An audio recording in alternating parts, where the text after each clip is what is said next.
Meeting ਹੋਈ ਹੈ ਕੱਲ ਰਿਲੇਟਡ ਸੀ ਅੱਜ ਜਿਹੜੀ ਮੀਟਿੰਗ ਹੋਈ ਹੈ ਕਾਂਗਰਸ ਦੇ ਲੀਡਰਾਂ ਦੀ ਕੀ ਫੈਸਲੇ ਹੋਏ ਤੇ ਜਥੇਬੰਦਕ ਢਾਂਚੇ ਬਾਰੇ ਗੱਲ ਕਿੱਥੇ ਪਹੁੰਚੀ ਹੈ?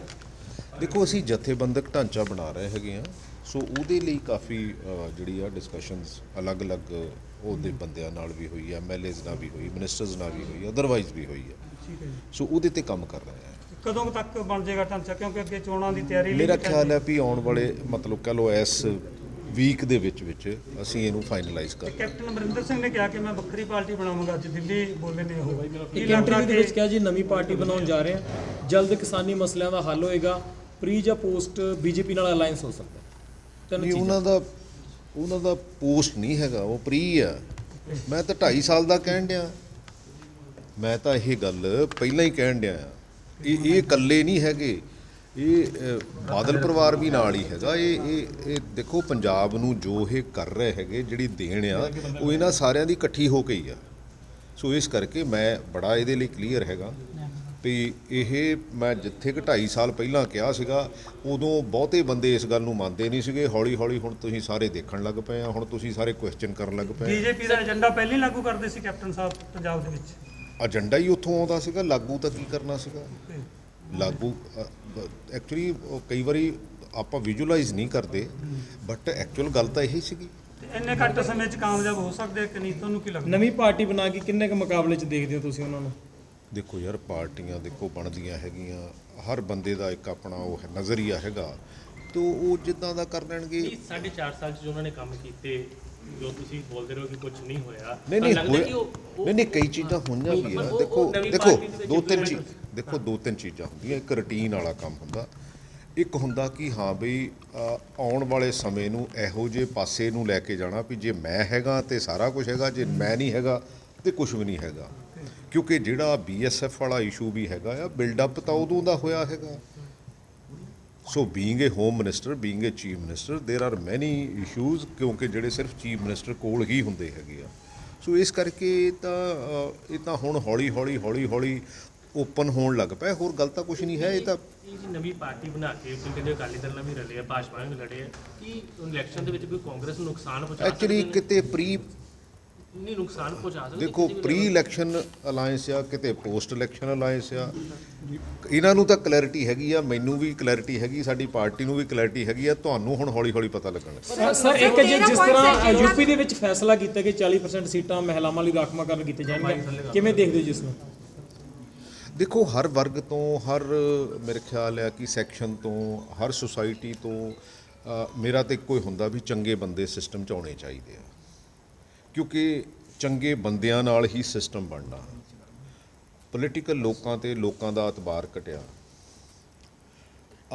ਜਿਹੜਾ ਖਾਸ ਕਰਕੇ ਸਾਡੀ ਮੈਨੀਫੈਸਟੋ ਆ, ਉਹਦੇ 'ਚ ਵੀ ਕਰੈਕਸ਼ਨਸ ਲਿਆਉਣ ਦੀ ਜ਼ਰੂਰਤ ਆ ਅਕਰੋਸ ਦਾ ਪਾਰਟੀ ਲਾਈਨ, ਕਿਉਂਕਿ ਤਾਂ ਹੀ ਸਾਫ਼ ਸੁਥਰਾ ਕਿਤੇ ਨਾ ਕਿਤੇ ਉਹ ਡਾਕੂਮੈਂਟ ਜਿਹੜਾ ਉਹ ਲੀਗਲ ਡਾਕੂਮੈਂਟ ਹੋਣਾ ਚਾਹੀਦਾ, ਤਾਂ ਕਿ ਉਹ ਪੋਲੀਟੀਕਲ ਪਾਰਟੀਆਂ 'ਤੇ ਬਾਈਂਡਿੰਗ ਹੋਵੇ। ਕਿਉਂਕਿ ਹੁੰਦਾ ਕੀ ਆ, ਮੈਨੀਫੈਸਟੋ ਬਹੁਤ ਲੰਬਾ ਚੌੜਾ ਦਿੱਤਾ ਜਾਂਦਾ ਅਕਰੋਸ ਦਾ ਪਾਰਟੀ ਸਿਸਟਮ, ਔਰ ਤੁਸੀਂ ਵੀ ਪਹਿਲੇ ਦਿਨ ਤੋਂ ਉਹ ਫੜਦੇ ਆ, ਅਤੇ ਜਦੋਂ ਸਰਕਾਰ ਦਾ ਆਖਰੀ ਦਿਨ ਹੁੰਦਾ ਉਦੋਂ ਤੱਕ ਸਾਰਾ ਇਰਦ ਗਿਰਦ ਉਹਦੇ ਹੀ ਘੁੰਮਦਾ ਹੈਗਾ, ਉਹਦੇ ਇਰਦ ਗਿਰਦ ਖਬਰਾਂ ਘੁੰਮਦੀਆਂ, ਉਹਦੇ ਹੀ ਸਾਰਾ ਕੁਝ ਘੁੰਮਦਾ। ਸੋ ਇਸ ਕਰਕੇ ਮੈਨੂੰ ਇਹ ਲੱਗਦਾ ਹੈਗਾ ਕਿ ਇਹਦੇ ਵਿੱਚ ਵੀ ਗਵਰਨਮੈਂਟ ਆਫ ਇੰਡੀਆ ਲੈਵਲ 'ਤੇ, ਕਿਉਂਕਿ ਐਂਡ ਆਫ ਦਾ ਡੇ ਇਹ ਜਿਹੜੀ ਕਰੈਕਸ਼ਨਸ ਹੋਣੀਆਂ ਇਹ ਪਾਰਲੀਮੈਂਟ ਦੇ ਵਿੱਚ ਹੋਣੀਆਂ, ਅਤੇ ਇਹ ਹੋਣੀਆਂ ਚਾਹੀਦੀਆਂ, ਪਾਰਟੀਆਂ ਨੂੰ ਟੇਕਅਪ ਕਰਨਾ ਚਾਹੀਦਾ, ਤਾਂ ਕਿ ਅਸੀਂ ਲੋਕਾਂ ਨੂੰ, ਕਿਉਂਕਿ 5 ਸਾਲ ਪਾਰਟੀਆਂ ਰਾਜ ਕਰ ਜਾਂਦੀਆਂ, ਉਹਦੇ ਵਿੱਚ ਕਿਤੇ ਨਾ ਕਿਤੇ ਇਹ ਊਣਤਾਈਆਂ ਰਹਿੰਦੀਆਂ, ਅਤੇ ਉਹ ਲੋਕਾਂ ਹੌਲੀ ਹੌਲੀ ਉੱਧਰ ਨੂੰ। ਇਹ ਕਾਂਗਰਸ ਹਾਈ ਕਮਾਂਡ ਵੀ ਇਸ ਨੂੰ ਕਰੇਗੀ ਕਿ ਹਾਂ ਹੋਣਾ ਚਾਹੀਦਾ? ਦੇਖੋ, ਮੈਂ ਤਾਂ ਆਪਣੀ ਗੱਲ ਕਰ ਸਕਦਾ, ਡੈਫੀਨੇਟਲੀ ਜਿੱਥੇ ਮੈਨੂੰ ਜਿਹੜੇ ਪਲੇਟਫਾਰਮ 'ਤੇ ਵੀ ਮੈਨੂੰ ਗੱਲ ਕਰਨ ਦਾ ਮੌਕਾ ਮਿਲਦਾ। ਦੇਖੋ, ਪੋਲੀਟੀਕਲ ਸਿਸਟਮ ਦੇ ਵਿੱਚ ਤੁਸੀਂ ਆਪਣੀ ਆਵਾਜ਼ ਜਿਹੜੀ ਉਹ ਗੱਲ ਕਹਿ ਸਕਦੇ ਆ। ਮੰਨਣਾ ਨਾ ਮੰਨਣਾ ਇੱਕ ਮੈਜੋਰਿਟੀ ਦਾ ਇੱਕ ਓਵਰਆਲ ਵਿਊ ਬਣਦਾ। ਪਰ 25 ਸਾਲਾਂ ਬਾਅਦ ਪਹਿਲੀ ਵਾਰ ਵੱਡੀ ਭਰਤੀ ਕਰਨ ਜਾ ਰਹੇ ਹੋ, 25 ਸਾਲਾਂ ਬਾਅਦ ਕਾਲਜਾਂ ਦੇ ਵਿੱਚ, ਤੇ ਉਹਦੇ ਵਿੱਚ ਜਿਹੜਾ ਹੈਗਾ ਸਕੂਲਾਂ ਦੇ ਵਿੱਚ ਵੀ ਜਿਹੜੇ ਥਾਂ ਧਰਨੇ ਮੁਜ਼ਾਹਰੇ ਚੱਲਦੇ ਆ, ਬਹੁਤ ਸਾਰੀਆਂ ਜਥੇਬੰਦੀਆਂ ਜਿਹੜੀਆਂ, ਬਹੁਤ ਸਾਰੀਆਂ ਜਥੇਬੰਦੀਆਂ ਨੂੰ ਮੈਂ ਮਿਲ ਲਿਆ ਜੀ, ਐਂਡ ਕੁਛ ਇਸ਼ੂ ਜਿਹੜੇ ਸਾਡੇ ਉਹ ਕੋਰਟਸ ਦੇ ਵਿੱਚ ਹੈਗੇ ਆ, ਉਹਨਾਂ ਨੂੰ ਵੀ ਰਿਜ਼ੋਲਵ ਕਰਨ ਦੀ ਇਮੀਡੀਏਟਲੀ ਕੋਸ਼ਿਸ਼ ਹੈਗੀ ਆ।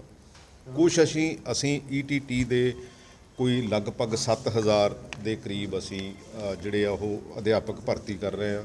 ਉਹਦੀ ਵੀ ਬੜੀ ਜਲਦੀ ਕੋਸ਼ਿਸ਼ ਹੈਗੀ ਆ ਵੀ ਤਾਂ ਕਿ ਉਹਦੇ ਤੇ ਕਿਸੇ ਕਿਸਮ ਦੀ ਵੀ ਕੋਈ ਕੋਰਟ ਦੇ ਵਿੱਚੋਂ ਜਾਂ ਇਦਾਂ ਦੀ ਕੋਈ ਗੱਲ ਨਾ ਹੋਵੇ। ਔਰ ਸਾਡੇ ਇੱਕ 2364 ਜਿਹੜੇ ਆ ਉਹ ਵੀ 27 ਨਵੰਬਰ ਨੂੰ ਡੇਟ ਲੱਗੀ ਹੋਈ ਆ। ਕੁਛ ਕੁ ਟੀਚਰਾਂ ਦੀਆਂ ਇਨ ਐਂਟੀਸਪੇਸ਼ਨ ਬਦਲੀਆਂ ਹੋਈਆਂ ਆ। ਇਨ ਐਂਟੀਸਪੇਸ਼ਨ ਇਸ ਕਰਕੇ ਹੋਈਆਂ ਸੀ ਵੀ ਡਿਪਾਰਟਮੈਂਟ ਨੇ ਇਹ ਸੋਚਿਆ ਵੀ ਇਹਦੇ ਤੇ ਨਵੇਂ ਟੀਚਰ ਰੱਖ ਲਾਂਗੇ ਤੇ ਇਹ ਟਰਾਂਸਫਰ ਕਰਕੇ ਅੱਗੇ ਚਲੇ ਜਾਣਗੇ, ਬਟ ਉਹ ਨਹੀਂ ਹੋਏ। ਇਸੇ ਤਰ੍ਹਾਂ ਹੀ ਕਾਲਜ ਦੇ ਵਿੱਚ ਦੇਖੋ ਸਾਡਾ ਐਜੂਕੇਸ਼ਨ ਸਿਸਟਮ ਜਿਹੜਾ ਆ ਉਹਨੂੰ ਇੱਕ ਸਾਰਤਾ ਦੇ ਵਿੱਚ ਲਿਆਉਣ ਦੀ ਜ਼ਰੂਰਤ ਹੈਗੀ ਆ।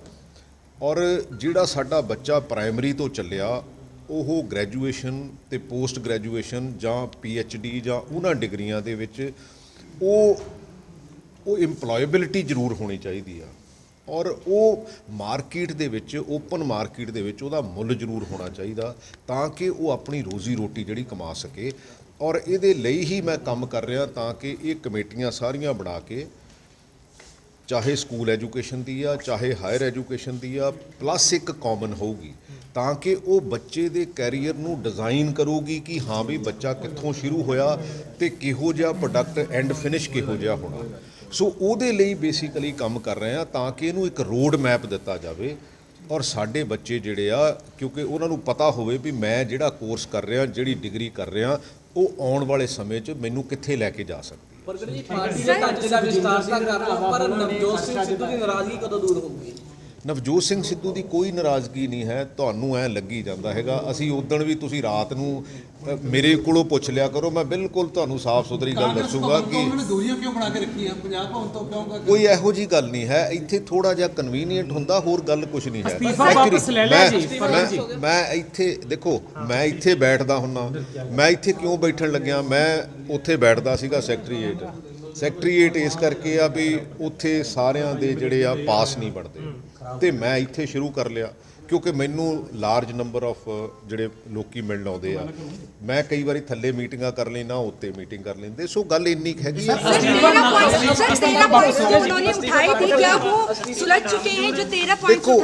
ਦੇਖੋ ਇੱਕ ਆਪਾਂ ਸਮਝ ਲਈਏ ਜਿਹੜੀ ਇੰਟਰਨਲ ਡੈਮੋਕ੍ਰੇਸੀ ਆ ਨਾ ਅਸੀਂ ਉਹਦੇ ਤੇ ਕੰਮ ਕਰ ਰਹੇ ਆ। ਇੰਟਰਨਲ ਡੈਮੋਕ੍ਰੇਸੀ ਮੰਨ ਲਓ ਅਸੀਂ ਕਈ ਚੀਜ਼ਾਂ ਅਸੀਂ ਖੇਡਦੇ ਸਮੇਂ ਵੀ ਕਈ ਗਲਤੀਆਂ ਕਰਦੇ ਸੀ ਤੇ ਸਾਨੂੰ ਕਈ ਵਾਰੀ ਕੋਚ ਸਾਡਾ ਜਾਂ ਕਈ ਵਾਰੀ ਸਾਨੂੰ ਉਹ ਗਾਈਡ ਕਰਦੇ ਰਹਿੰਦੇ ਸੀ ਵੀ ਇੱਥੇ ਆਹ ਗਲਤੀ ਹੋ ਰਹੀ ਇੱਥੇ ਆਹ ਗਲਤੀ ਹੋ ਰਹੀ ਆ। ਤੇ ਇਹਦੇ ਵਿੱਚ ਇੰਟਰਨਲ ਡੈਮੋਕ੍ਰੇਸੀ ਨੂੰ ਸਟਰੋਂਗ ਕਰਨਾ ਮੈਨੂੰ ਇਹ ਲੱਗਦਾ ਹੈਗਾ ਸਾਰੀਆਂ ਕ੍ਰਾਸ ਦੀਆਂ ਪਾਰਟੀ ਸਾਨੂੰ ਕਰਨ ਦੀ ਜ਼ਰੂਰਤ ਹੋਗੀ। ਗੱਲ ਤਾਂ ਬਹੁਤ ਚੁਣੌਤੀਆਂ ਨੇ ਕਿ ਸਪੋਰਟਸ ਡਿਪਾਰਟਮੈਂਟ ਦੇ ਵਿੱਚ ਵੀ ਕੋਈ ਪਾਲਿਸੀ ਲੈ ਕੇ ਆਏ ਸੀ। ਸਪੋਰਟਸ ਡਿਪਾਰਟਮੈਂਟ ਬਹੁਤ ਵੀਕ ਆ ਸੀ। ਸਪੋਰਟਸ ਦੇ ਵਿੱਚ ਕੀ ਚੱਲ ਛੱਡ ਜੀ ਬਹੁਤ